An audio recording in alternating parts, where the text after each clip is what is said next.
completely transparent with your policy and to explain that you're going to support the economy ahead of time, that fashion of transparency perversely could be exactly the wrong thing to do.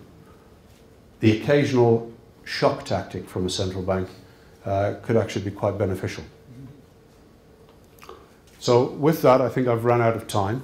So I'm happy to take questions or criticism from my opponents.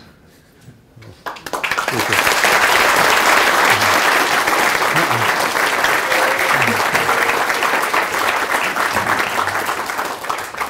Thank you for that excellent speech, Dr. Cooper, but in the spirit of competition, like you said, we'll have Professor Holden here tell us where you may be wrong.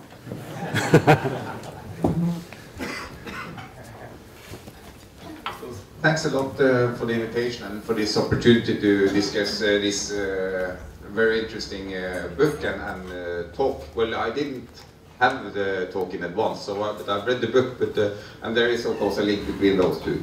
There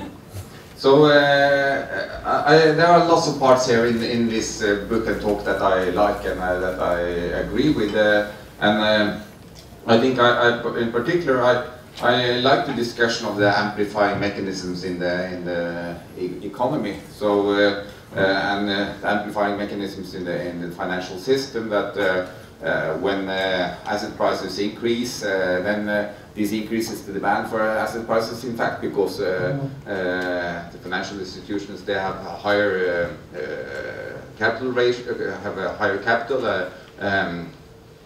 and then when the demand for these financial assets increases, this leads to even higher prices. And of course, we against these amplifying mechanisms in reverse also in the downturn. And I also like the discussion you have. I think I avoid that.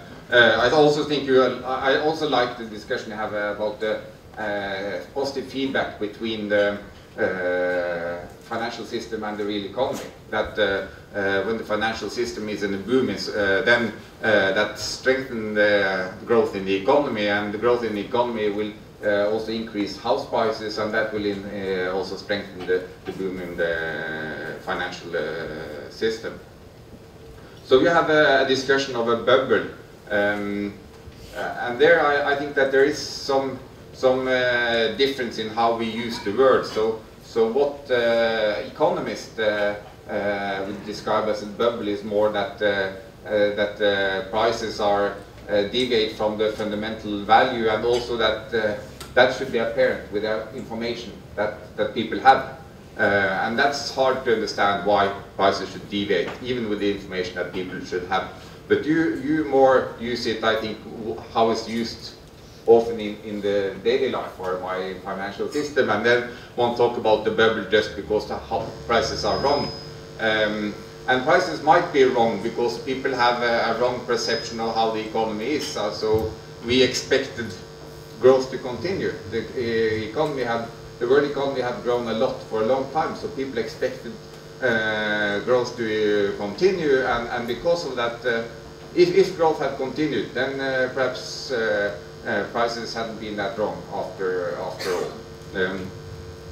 But I think that what I like in your description here is also you describe well the mechanisms that may cause prices to deviate a lot from the fundamental value. And I think that what is clear from this crisis is that destabilizing forces in the economy, they are stronger than the economists at large expected and thought. And also the stabilizing mechanisms are weaker than economists thought.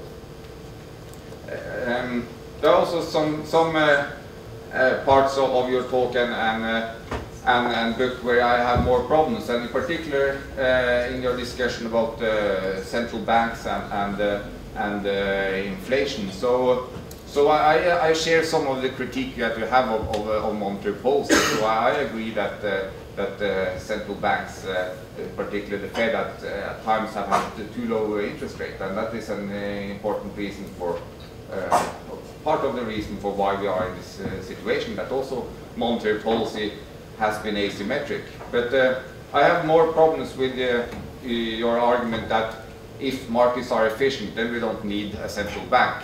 I think this is only if you take the market, the efficiency hypothesis really to the extreme. So there will be some people who take the efficient market hypothesis to the extreme, so they think that we don't need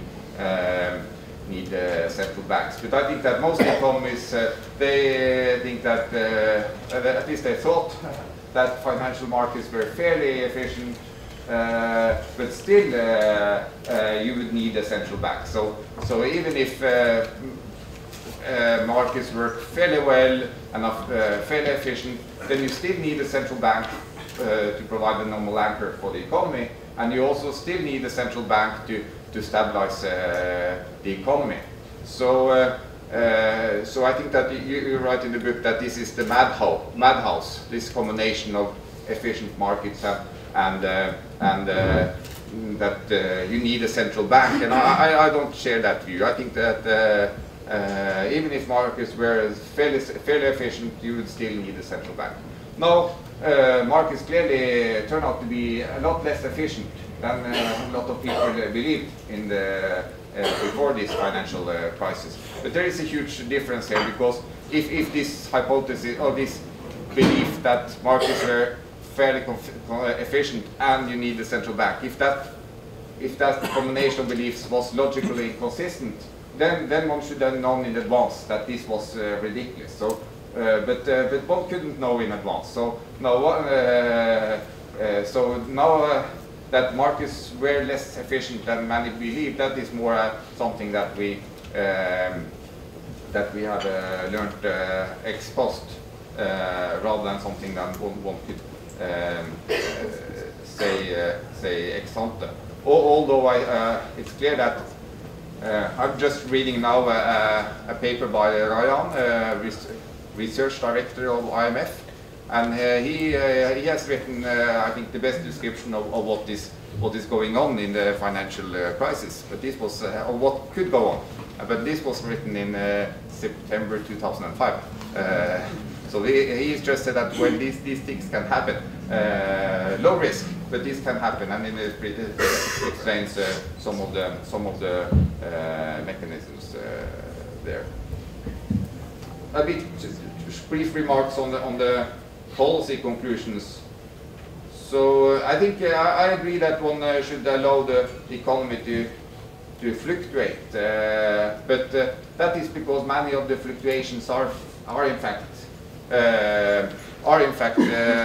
in some sense efficient, in the sense that if firms want to invest more, then it's good for the economy to have higher production.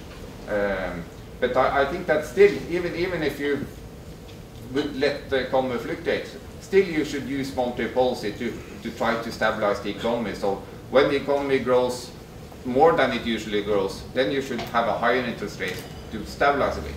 And when the economy grows less, then you should have a lower interest rate to stabilize also. Even if you think that, well, these fluctuations are sound, but you should still try to moderate them a bit, weaken them a bit. And I think that is more the reason why I think monetary policy was wrong. Not that we could say that asset prices were too high.